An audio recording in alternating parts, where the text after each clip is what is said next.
Hi, good evening, everyone. It is an amazing opportunity to be here amongst you who are watching on YouTube and all of the poets who are ready to bring you their work. I am so excited. This project was our first online workshop. It was almost an experiment to see if we could utilize all of the things that we love about poetry, about connections, about skills, about bringing people together in times of crisis and chaos. And definitely, this pandemic has been hugely chaotic for a lot of us. Um, we hope that you enjoy all of the readings, all of the poets. Please use the chat in YouTube and let us know what you're enjoying. If you would like to purchase a copy of the book afterwards, then you can do that at writersandscribes.org. My name is Jamelia, I'm the founder, and we will be hearing from next Elizabeth and David.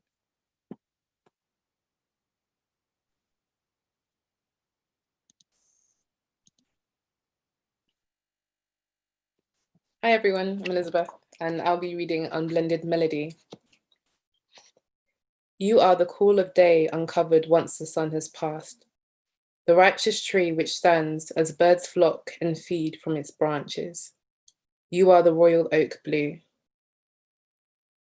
the cold butter against the warm malt bread, massaging the inside of the mouth, the lifted notes of a jazz song playing in the park, meeting a wanderer's ear, the smooth mahogany grip cupping my hand, the echo of a drum which rumbles through my soul. I am your familiar, the soft blue jumper, the luminous hugging the curve of cloud, the smooth and the sharpened edge. Droplets of an ice cold, hush of rain against the earthy scent, the lull of red in the wine which hammocks in your glass and its sweet aftertaste. I am the glow which celebrates your moon, the ode to your year. You and I are notes of a melody unblended. Thank you.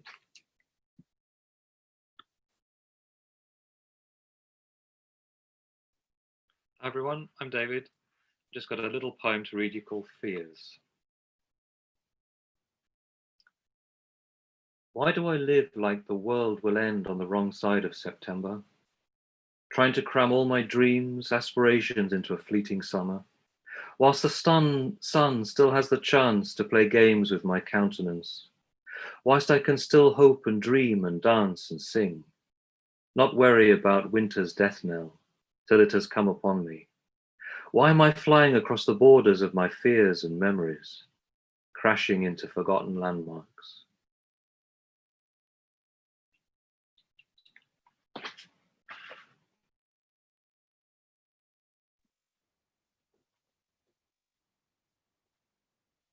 Hi, I'm Miss Jackie. I'm going to do two quick poems for you. The first one is called Mental Seed. Too much negativity in the world today, but it all starts with a thought, a moment, a mindset. So I have planted a mental seed, and I hope that it grows strong like an oak, but free like a willow that doesn't weep. I know that me and success will end up together. We will build a home in the suburbs with a white picket fence, grass that is always greener, and a garden so big it seems to leak into the forest. When we are grown and ready, I will give birth to dreams that don't dream about getting out the hood because I was smart enough to get out early.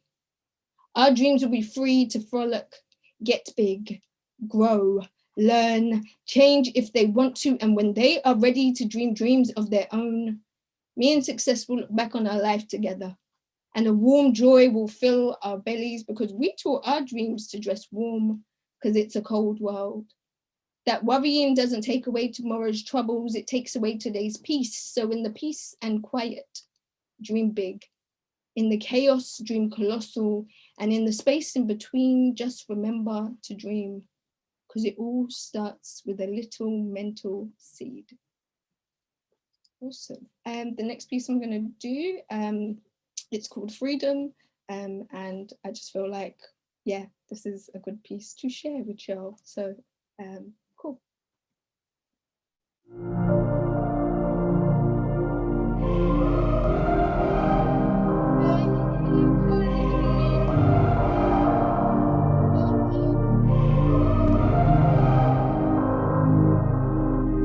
There's always rebellion before freedom. There's always rebellion before freedom. Freedom, freedom, freedom. Freedom, freedom, freedom, freedom. We don't know what true freedom is. We take it for granted until it is taken away from us. We think that we are free, but in reality, we are still treated as slaves, just with different masters' names. We went from the potential to glory, to underachieving, under oppression, working hard under someone who doesn't even know your name. We need to believe in our own ability to make change. Freedom, rebellion, freedom, rebellion, freedom, rebellion. Rebellion is doing what you want, even if it means you might shift people out of their comfort zone. Who knows? You might move for yourself.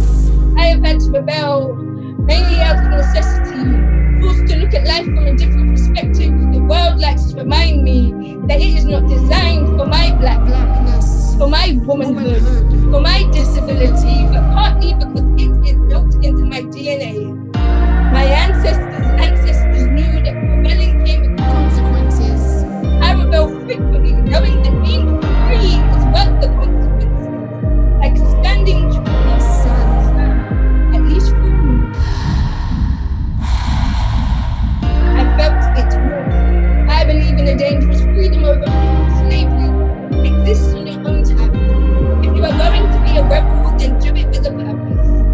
We yearn for freedom. As soon as we are placed in a box, we want to break out, not knowing that we have been confined to a system that likes to show us what coloring in the lines of life.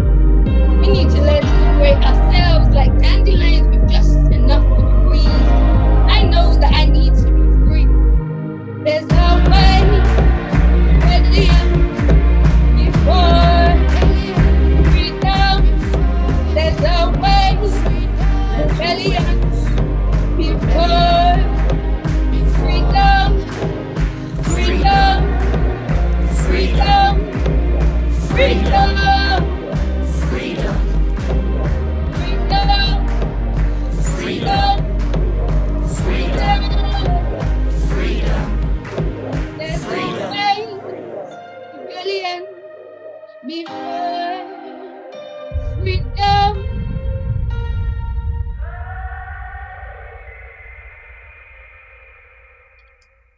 Thank you guys so much. So I'm going to introduce Matthew, Grace, and Carlos. They're phenomenal, and they're up next.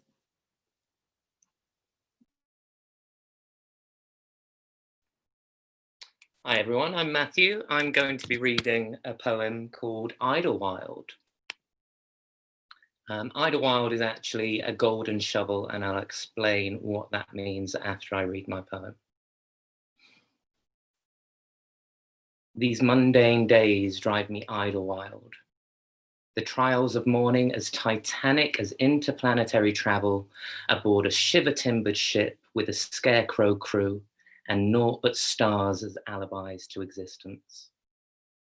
I ponder this over my morning brew, with quickening heart purging the sludge of sleep, a universe surging within. The hours bore into the infinite beast until it is tame, until its timid cries sway the dark to depose the day with an alias of half-light. Remnants of what was, what is, and what will be. A flame within a tomb, within a cave, within the shadow of a somber mountain. This Ferris wheel will not let me off. Not this revolution, nor the next, will still the grief of graveless mourners huddled up to that which seeks to control, to destroy, that which deafens, blinds, maims, and binds, muting our voices, disallowing what we could become. So that is a golden shovel. A golden shovel is basically a poem that's created from an existing piece of work. So if you read the last word of each of the lines that I wrote, it creates the piece of work that I took it from. And in this case, it was from a song by a lady called Sheila Chandra. And the song was called Diana and Donalo, which in itself is from a 1,000-year-old Irish poem. And the excerpt that I used reads, "Wild as a crow is this heart within me. Dark as a shadow is this grief which blinds me." And that was my poem, Idlewild.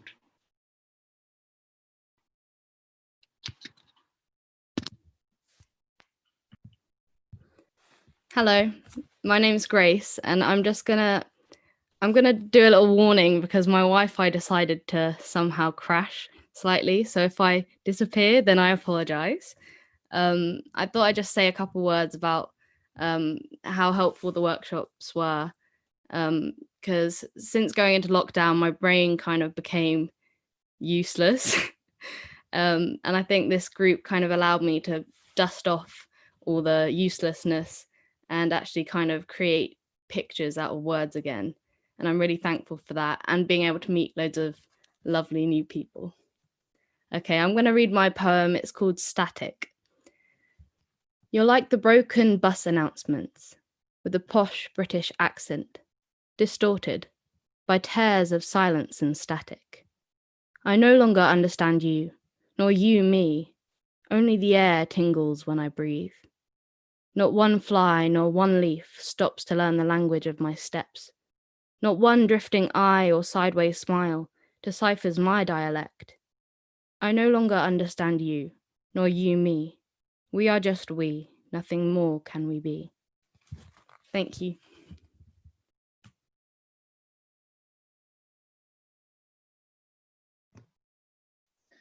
Hi, my name's Carlos Mauricio Rojas. Thank you, Matthew, Grace, and Jackie. Those were beautiful readings. Just a couple of words on the workshops. They really were an escape for me when I was caring for my parents in the first lockdown, who have underlying health issues. So I really, really hold a special place in my heart for these workshops. And this poem came out from one of them, and if it wasn't for Jackie, this wouldn't have come about, and I don't think I'll be continuing writing right now. So this borrows a line from a song by Hamza. So this is The Gallery That Snows after Hamza. Sending my help whenever you need, and all the names of the blades of grass we gazed over. Water sparks out of your calf and drips downward. I kneel to drink, kissing your wound. A thirst we can name together. You hold the top of my head, gathering the shape of my skull. My backache shifts. We sketch perspectives of drowning and call it embodiment, yielding to what we should unlearn about ourselves. The bad joke continues. I craft a vein from my spit, call it a lantern, and you'll blow it out, snatching my name. How quickly it came to this killing of colorful lights, someone's brightly shaded memories transfigured into wallpaper. A gallery without a clear exit, filling up with snow, a door underwater, the water forgetting how to ripple. I sent you, without a return address, some help. I gaze over a blade of grass without a name. Water sparks cracks out of my calf. I bruise downward. Thank you.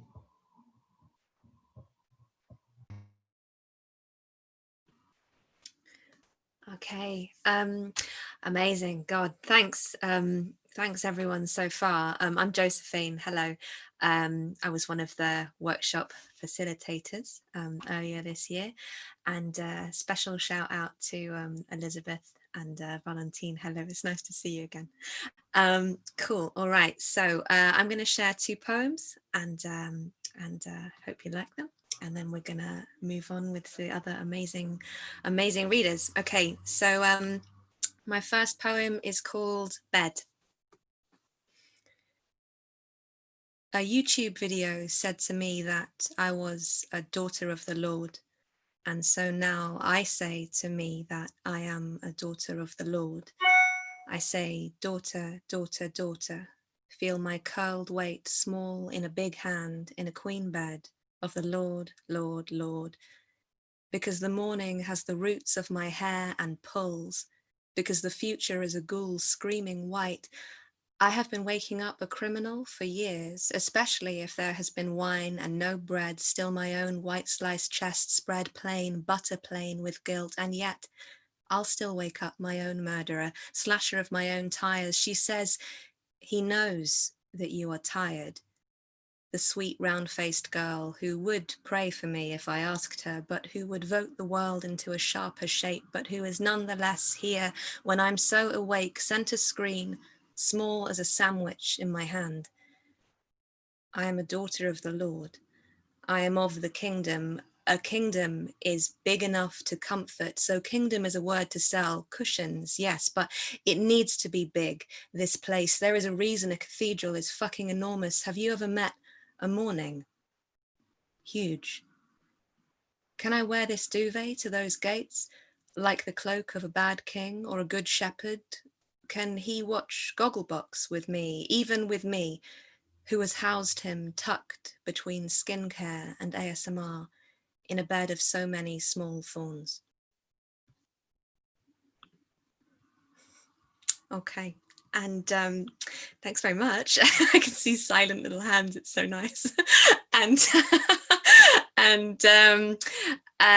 great. And I have so just to briefly explain that poem. They're both quite recent poems. These ones. I thought I'd share some newish stuff, and that one's just kind of negotiating. I guess faith and mental health, particularly in lockdown, I think, and yeah, it's a very complicated relationship. So I wanted to kind of pick that apart a little bit. Okay, so this second one is called David Sends a Poppy. David sends a poppy, a drawing, super kitsch, not his, forwarded, no message. David was my tallest cousin. He still is. He was going to fly helicopters. He loved helicopters. But when he didn't adopt a helicopter position, he started selling kitchens for Magnet because he was too tall. I was older than feels credible when I saw this was a story or a tall tale, a soft lie, but the story of not flying is not mine. So I go out, I walk. And in the park, my eyes skim a board with the names of different roses on the different brown beds. I play a game, let myself see one name as a sort of fortune cookie. Quick look, remember me. Perhaps the name's quotidian, but I know that fate's a comedian. And furthermore, all these roses are sticks because it's winter. But the poppies are getting bigger. Tumescent with respect for the war dead, a Twitter person says, of power station funnels, lit red, projected petals. They are becoming grotesque, they say. It's losing something, they say. Nostalgic for paper on lapels, coin boxes on laps, for old men at train stations. They say it is becoming grotesque, and it is becoming that rings in my old school bell of a brain, gathering, building, getting ugly, growing up bigly big, growing into itself, but what is itself? And I lose the plot and think of monsters. I last saw David in a house that's gone. Someone's gutted grandpa's and made it Scandinavian, painted the brown brick grey, I imagine. He'd lost weight, still tall, still hushed as a slipper, and still with a woman as old as my dad's sister, and still posting, strangely, online. Still. David sent a poppy, and I tapped it twice, 1, 2 for a red heart. I remember you. Okay. All right, thank you so much, everybody. It's such a pleasure to be here, I can't tell you. Okay, so I'm going to introduce the next 4 brilliant poets. We have Laurie, Molly, Srishti, and Valentine. Okay. Thank you. Hi, everyone, and thank you for this opportunity.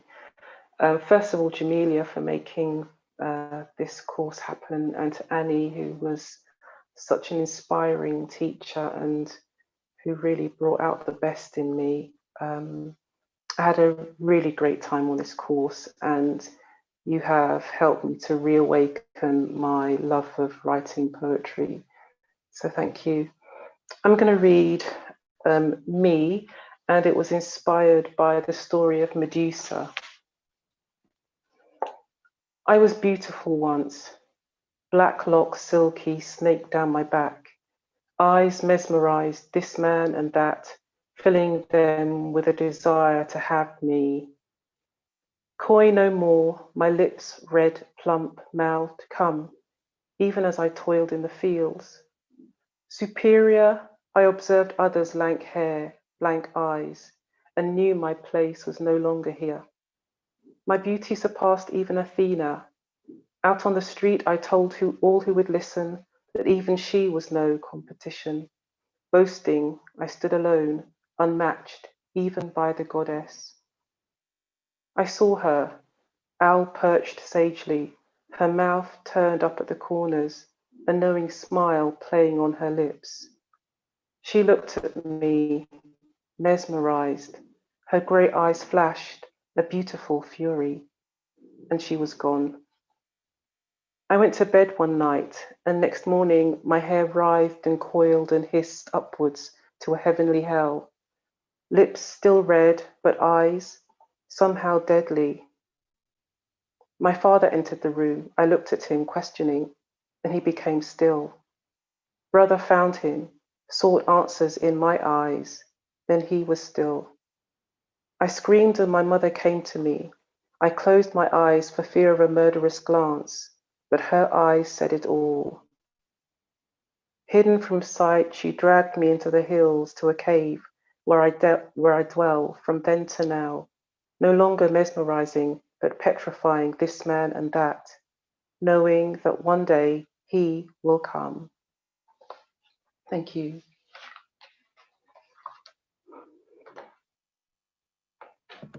Thanks. Thank you for that wonderful reading, Laurie, for sharing that with us. I'd also just love to say that likewise to Laurie, thank you to Annie and also to everybody who we met through this wonderful transformative experience. Not only everything that I've taken from this will I always be grateful for, but the wonderful community of poets that we've met through this is something that I will always hold dear. So I'm going to read my poem that was created through this course, Some Words I Overheard Water Saying to a Shaman. She gave her energy to me before she left to orbit Earth and let it swell with life itself. Empowered me with infinite movement, truly forever, to mark the ebb and flow of time on Earth in sacred growth and erosion, to nurture by nature. She has long invited you to feel my force in my rapids, gentle yet limitless, to remember that at once you love and trust me, fear and respect me, as I swim around your skin in streams carved by my own currents. Histories of you have drunk from me, the universal mother, source of all cycles and spring of Earth's pregnancy. The elixir of fertility surging through soil, pulsing tides of vitality through every vein on Earth. I ripple through your every root. Globes are mapped by the balanced alchemy of freedom and control undulating in my oceans, the essential energy of life and consumption and death, and destruction. Yes, I am the great creator and the great destroyer. I am life, death, and truth. The answers you squint to find in second-hand refractions of tales, patterns in the stars, and gods later designed to triumph your humanness. Yes, I am always holy. And I invite you to feel your force in my rapids, gentle yet limitless, to swim in the currents of your own divinity, to know we both flow with purpose. You too are a miracle of growth and erosion, an essential element in the masterpiece of being.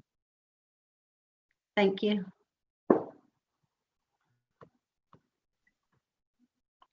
Thank you so much for that, Molly and Laurie. I really loved your poems. My name's Sristi, and similar to everyone else, I just want to say a huge thank you for these workshops. They were a saving grace during lockdown, and I really loved attending the classes every single week, especially with Jamelia, an amazing facilitator. My poem is called Her Place, and it's a short haiku that arose in the middle of lockdown when I went for a walk and was thinking about faith and lockdown and spirituality. Lost among the trees, I showed her the long way back to her place of God. Thank you.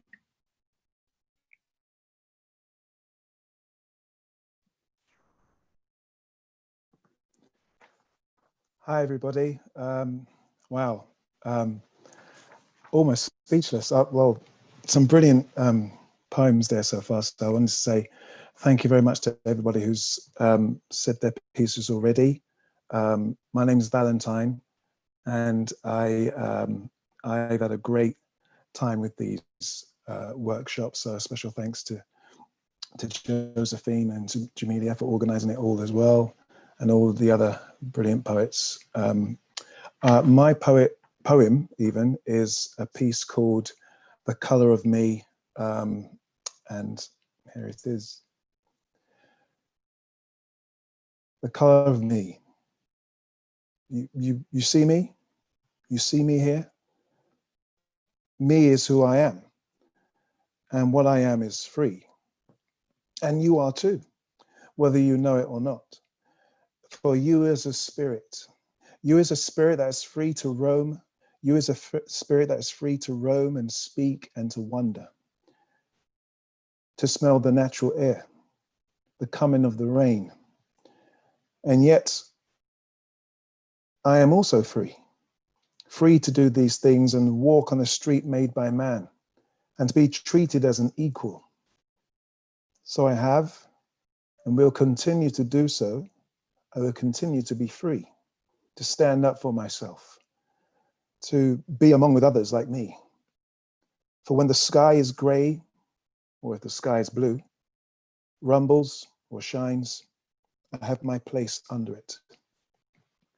As the rainbow curves its vibrant colors, I am placed among them. And so are you. My color is not just on the outside. Its shade is so much more than that. It's human. Thank you.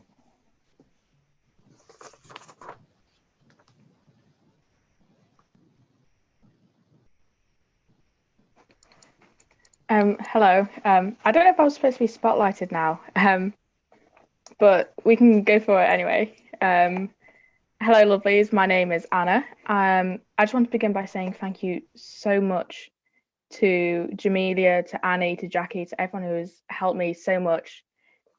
Before doing these workshops, I hated writing poetry, but now it's just become a part of me, which I'm so grateful to have. So today I'm going to read a lovely poem called Martyrdom. It goes, "This crime was not mine to bear, but for you, love, I will lie at the mercy of these angelic beasts. They will tie me with lies, coarse ropes of misdirection that snare my throat and scratch my tongue. Dragging words from my mouth, our heavenly audience reaches with grasping hands to catch the tossed away voices.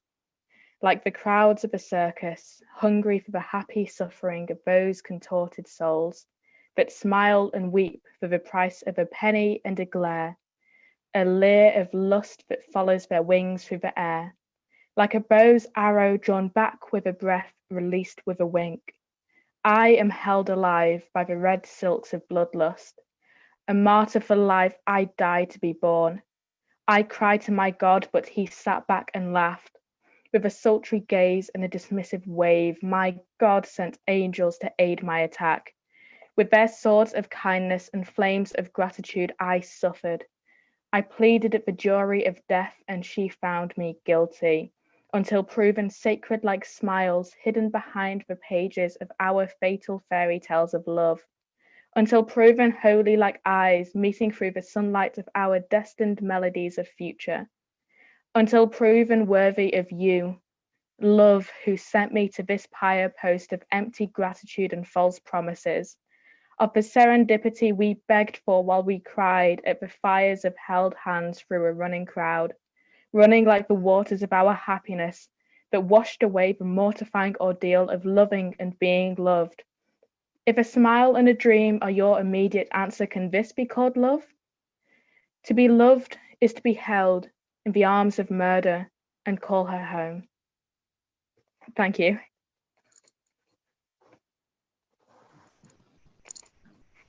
Thank you so much, Anna, and thank you so much to everyone who's read. It's been so gorgeous to hear everyone's work. I'm Annie, and I was a facilitator for 2 of the groups during Poetry Gathering. And I just wanted to thank Jamelia for creating this space, because she is just a wonderful person, a wonderful facilitator, and she not only promotes writers to do beautiful work and encourages writers to write more, but she also encourages facilitators to create these workshops, and has really shepherded me and really nourished me in my practice. So thank you so much, Jamelia. I'm going to read a poem called We Were Constant Together. And this poem is about the difficulty of being in a queer relationship and feeling like everyone views you in a slightly surreal and strange way. And this poem tries to sort of articulate those feelings of strangeness. So it's called We Were Constant Together. Lay as we slept, clicking saints' names in our ears. I watched her wash her hair. I need it, I need her. She said, they will put you in the ground and throw soil over you. You must pretend to be dead, for God willed it so to bid obedience to the higher form. The dead sun wrecked us all so gleefully, and we boiled our wedding dresses hand in hand, then cropped our hair as close as breath. I love that of what I love. I love all that you are, for you are love. I am so jealous I could spit at all the men who stare at you. Pigs in broth, walking potato sacks who lack the discretion that your grace demands. Collectors of the world, fleas and worms fuck their way to holy. How many hairs have I plucked off your jacket? How many kisses on your dear feet? I love what I love. I love all that you are, for you are love. The first time you bit me, I bit back and hard. Learnt to sleep in the positions that you liked, to see how you felt at rest. Eyeless, we begin our flight, shaven, bound, rising. Thank you. I'm going to read another poem now. And excitingly, this isn't an anthology I'm in, but I'm on the cover, which is a bit mad. So if I'm opening this book and you can see my face on it, it's not, I'm not being really vain. I just happen to be on the cover, which is thrilling, really. So this poem is called Wolf in a New Coat. And it's sort of about a fairy tale imagining of what it's like to be in a terrible relationship, not really having the language to articulate what that means. So using the analogy of sort of Red Riding Hood, but this is a little bit different. So it's called Wolf in a New Coat. The wolf came for me, and I was glad. Better that we ache in tandem. We lit shabby cigarettes and slurped beans at the can, sharing fistfuls. One time we met, and his mouth was glazed with feathers. On a damp Sunday, he brought me a nobbled mass of flesh that I presume was once someone's knee. He'd mauled it, but there was enough to make a thick stew, and so we chewed. He had beautiful big eyes and hairy toes, so it did not matter that his tongue was always wet and his nose ever searching. Soon, he began to outstay my welcome, brought fleas. I scratched his wolf pits, then his ears pricked, and we sighed at every itch. He made a lovely coat. Sometimes, when I miss his tender paws, I put it on, and I crow a softly yearning wolfish song. Thank you. So I am absolutely thrilled to introduce some wonderful people who happened to be in my workshops.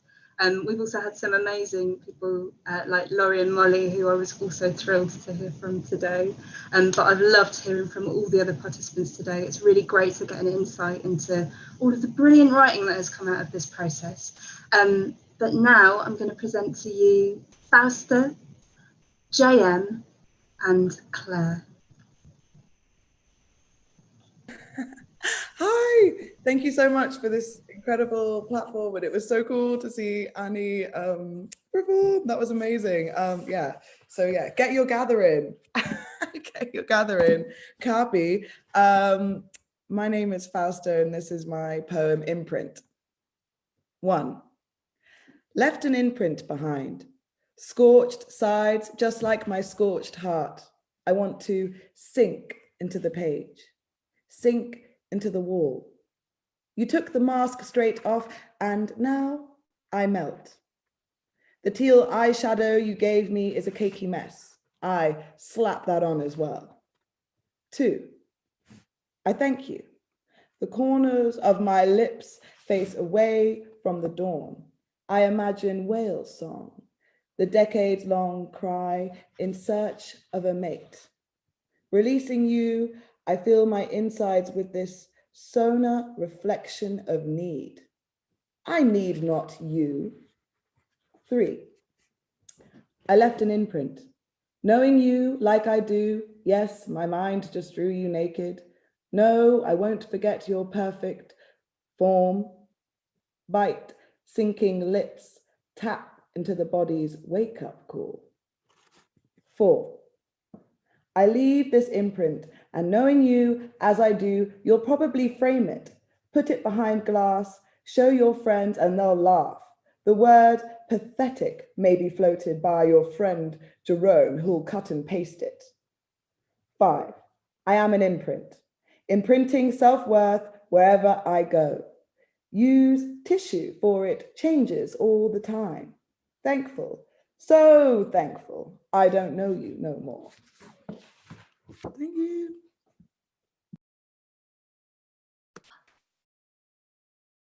Hello. It's nice to get to speak to you all and celebrate thoroughly how wonderful you all are. I'm having a great time. I'm having a little party of my own listening to your poems. It's been a joy to be involved with Writerz and Scribez. So thank you all for having me. Thank you, Jamelia, and thank you so much, Annie. You're just glorious, thoroughly. It's a pleasure. And I'm going to read a poem that is in the anthology that I definitely wouldn't have written if it wasn't for the workshops, and still can't quite believe that I wrote. It's funny when that happens. And it's called Vodnik. There were folks throwing smokes in the water last I heard of it, calling out, "Don't be lonely, don't be lonely." The lights made the people seem beautiful, their faces plush lack of sleep. It has not rained for weeks. Crossed and unopened, curious pools lay littered with leaves, and a lullaby hum of a bird gurgling full of worm rang out long, too soft to hush, unwelcome. 7 porcelain pots caught the breeze in their spouts and let out a harbinger. Who knew porcelain could become riverbank, not rotted but growing, hung and singing, waterlogged? The wash slopped, an uncertain slop. There's someone under the rosemary, under the reeds, prosperous herb, lost little girl, storm bringer and storm healer. Here is your tobacco, now give me my fish. Thank you.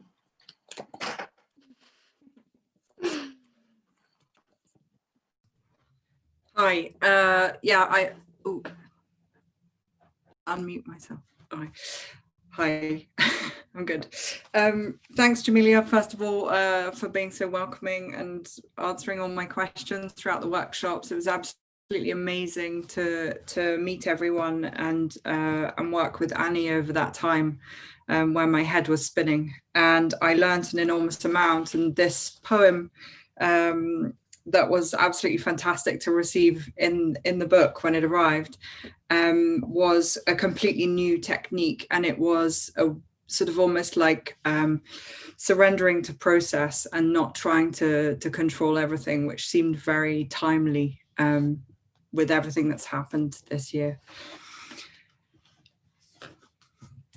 So this was basically an internet generated text and then an erasure poem.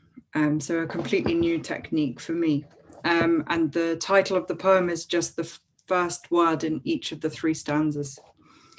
It's called Saw Its Death. Saw kindness, whatever, old sentiments, unaffected literature, new existence, too easy, new fail. She relied on men, humanity, dissimilar literature, not easy. Death and folly forbade teenage laughter, terminated, motionless. Discourse, but in value wrong.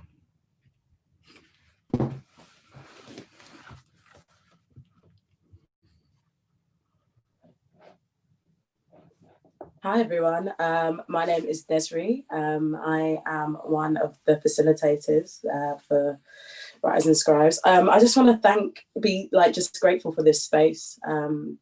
Like just now hearing all these poems being read is beautiful, but also being able to connect with people, even though it was like, it was like once a week. As I said to the people in my class for a really long time, I was speaking to them more than I was actually speaking to my actual friends. So that was a really lovely, it was just such a beautiful space. So I'm going to read 2 poems for you. The first one, I'm going to start with a joke. I hope that's okay. So a girl walks into a bar and says, ouch. Nope. Okay, let me try again. So a woman walks into a poetry night and she screams, see, safe places are only safe when the monsters show their face, and it's funny how the same men protesting hashtag all men are trash are now pulling their friends out of black bin bags, and it's funny how sexism can still prevail even where liberals dwell, and it's funny How often we confuse the word enlightenment with entitlement. How conscience is only ever a result of consequence. How even in these progressive circles, a woman is still just a man's accomplishment, and I am tired. I do not want to hear another "I am sorry, I got caught" apology. Because if you break something, you cannot fix it with "I'm sorry," so F your apology. And F your excuses. And F boys will be boys. And F being surprised that they do this. These men make our movies. They run our poetry nights. They tell us jokes. They host children's TV. They have the nuclear code, so no. I do not want to hear another person tell me not all men. Because if every woman has at least one Me Too story, yet we outnumber them, that doesn't make sense. So instead of saying not all men, why don't you just try not to be one of them? And don't liken this to a witch hunt, because a witch hunt has no substance. We have receipts, we have tweets, we have confessions on TV. No wonder why not even the arts wanted to hear women speak. They were afraid.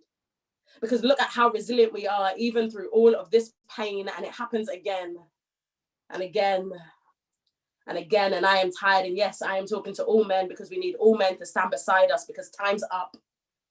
Because yes, that has happened to me too. So maybe a woman could just walk into a bar and get the respect that she ought to.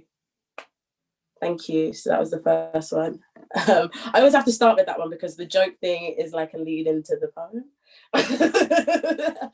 And this next one I'm going to read is called Guide Me, O Thou Great Redeemer, which is really, I wanted to do this one because I wrote this in a poetry workshop that I attended. And I think there's a real, like with, I don't know, with the facilitators, I hope it's the same. It's like, I feel like there is a real, we have a real power here and a real beauty to like pass things on and pass things down and share it with each other. And that's really the essence of these workshops, right? It's just to be able to share with each other things that we found out that other people haven't. We're all just one Google search ahead of everybody else, aren't we? So this is called Guide Me, O Thou Great Redeemer. Stand, sit, stand, kneel, sit, kneel, sit, stand, stand. 7 years old. My class are walking hand in hand to the Catholic church behind my school. The back of my skirt is riding up a part of my body that I will grow to hate. Love, let to find me. All I can think about now is my lack of hands, my ever-growing lack of skirt, and what my nan would say if I show my ass in church. Sit, 27 years old. Standing in a cathedral in Germany, staring up at its overwhelming statue of a white man. Peaceful, despite being nailed to a cross. We light a candle for a dear friend. Instinctively, I pray. Firstly, for my friend, their family, all that grief. But then for me, I pray that this is the last time I have to ask a white man for anything. Stand, 9 years old. Colleen tells me I can't play in her part of the playground because I am Black. Therefore, I am dirty. Suddenly, I feel my Blackness in kilograms and buckle under the weight of it. Kneel, 19. I arrived to church on Jesus' birthday, wearing last night's mistakes and a fake fur jacket, still trying to make myself small enough to fit into the pews. Sit, 20 years old. My friend is getting married. I look around the church, everyone looks like her, the paintings, the statues, and I realize we are not all made in his image. Neil, 13 years old. A man contaminates my holy water and I spend the next 15 years in distillation. Sit, 23 years old. Connor dies. My pain takes me to church on autopilot. By the end of the service, my face is submerged in sadness and I cannot find a life jacket. Before I get home, my nan calls to ask me why I was crying in church. So-and-so had reached for their phone before they reached out to me. Whose God did I just pray to? Stand, 3 years old. I'm being taught the Lord's Prayer, but I've never learnt my own. At least now I have a point of reference. Thank you. So next up is three people that I had in my sessions, and they're such amazing poets. You're going to be absolutely blown away. We have Aveline, Ether, and Kat.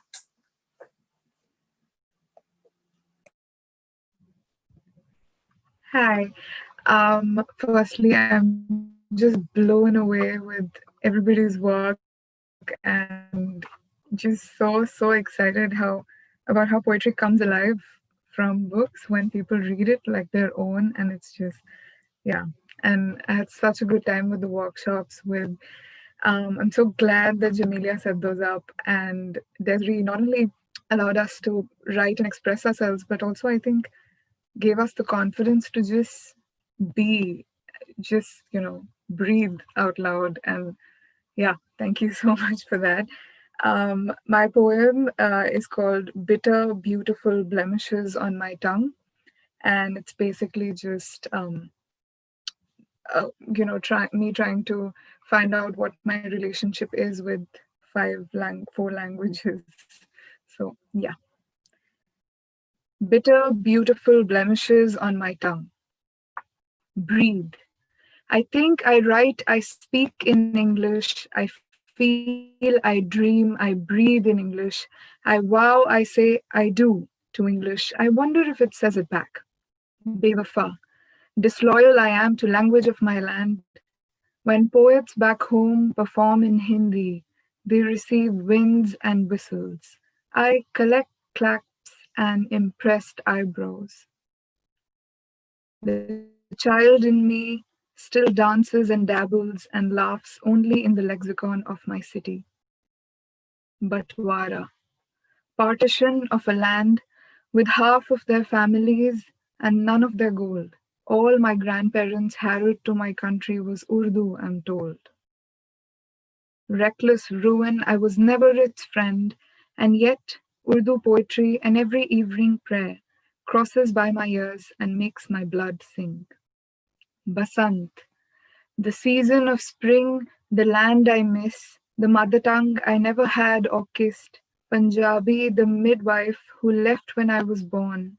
I speak it broken, I can't read, and still I'm always torn. Bonjour, welcome to my fractured life, where French, once a bully-proof room where I learned to roll my tongue, is now a lover I meet in between paintings. Our relations foreign and shameful for people who love in steps, not jumps. Barricades, borders, man-made orders. I study, I listen, I wonder who I am. Wondering, wonderful, wondrous tongue.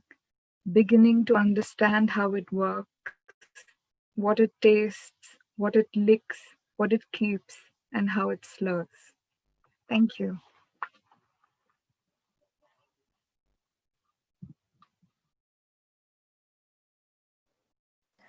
Hello, everybody. My name is Ithar. I'll be reading 2 poems for you.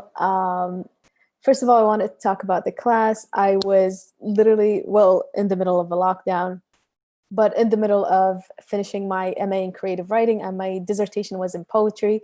So the classes that I had with Desiree, the fact that I was able to meet a lot of inspiring people and listen to their words inspired my work a lot. I feel like if I didn't have that inspiration, I probably would have suffered more in my dissertation. So thank you so much for creating the space.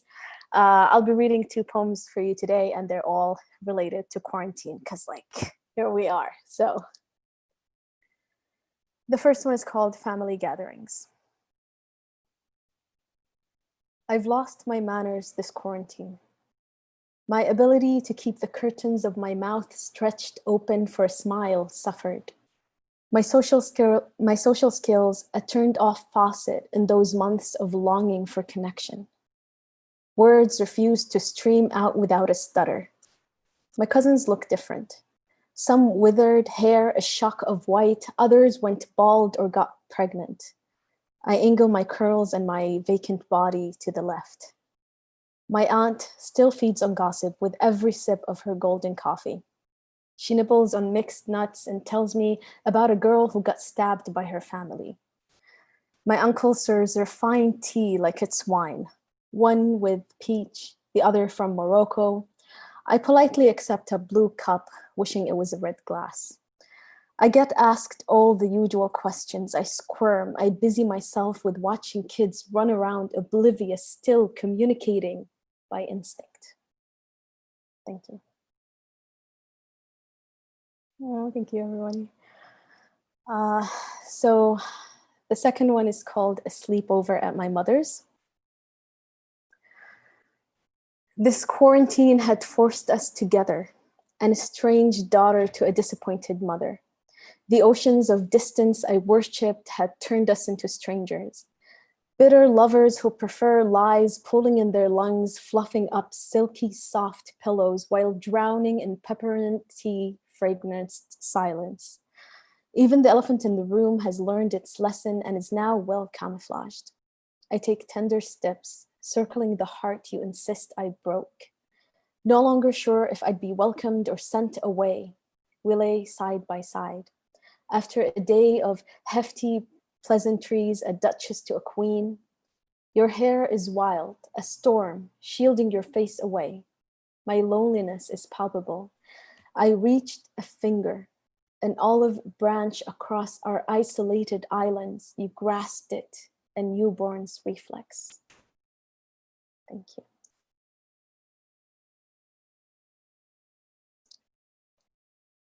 Hi, everyone. My name's Kat. I feel like I should say something sort of big because I'm the last one, but I've got nothing like that to say. Essentially, oh wait, yeah, cool, I am unmuted.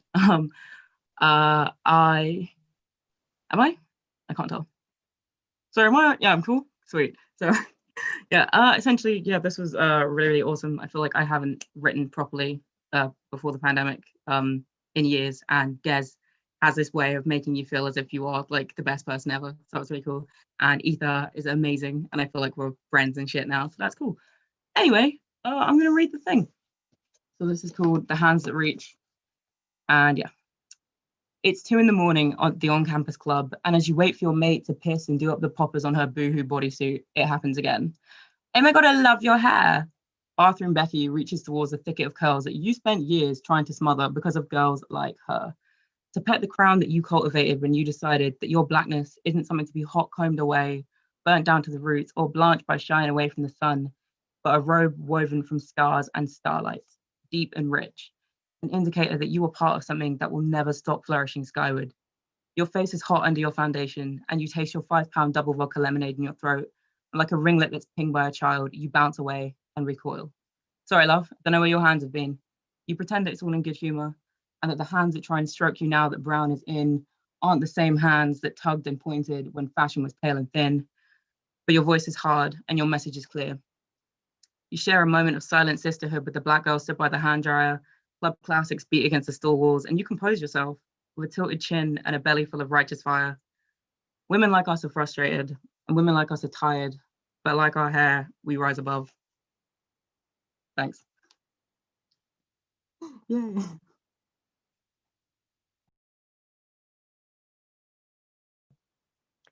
Oh my goodness. I just want to say thank you to everybody who has participated in tonight, even the poets that couldn't be here that are in the book. All of you are awesome. I'm so grateful to all the facilitators for the spaces that you have created that have allowed all of this work to come to life. I'm going to close on a poem because why not, you know?